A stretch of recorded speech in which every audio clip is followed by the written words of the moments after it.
English സംഭാഷണങ്ങളിൽ അപ്പോൾ, അക്കാരണത്താൽ, എന്തെന്നാൽ, ആ സമയത്ത്, പോലെ എന്നീ അർത്ഥങ്ങൾ കിട്ടാൻ ഉപയോഗിക്കുന്ന സിൻസ്, ബിക്കോസ്, വെൻ, വൈൽ എന്നീ വാക്കുകൾക്ക് പകരം ഉപയോഗിക്കുന്ന ഒരു വാക്കാണ് ആസ് അല്ലെങ്കിൽ അസ്. ഇത് രണ്ട് രീതിയിൽ പ്രൊനൗൺസ് ചെയ്യാം, അസ് എന്നും ആസ് എന്നും. കുറച്ച് ഉദാഹരണങ്ങൾ നോക്കാം.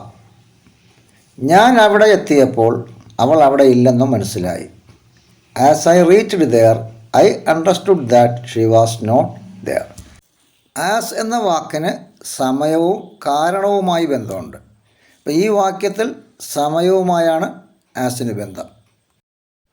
അവന് സുഖമില്ലാതിരുന്നത് കൊണ്ട് അവൻ ഇന്നലെ സ്കൂളിൽ പോയില്ല. As he was ill he didn't go to school yesterday. ഈ വാക്യത്തിൽ ആസിന് കാരണവുമായാണ് ബന്ധം, അതായത് സുഖമില്ലാതിരുന്ന കാരണം എന്നാണ് അതിൻ്റെ അർത്ഥം.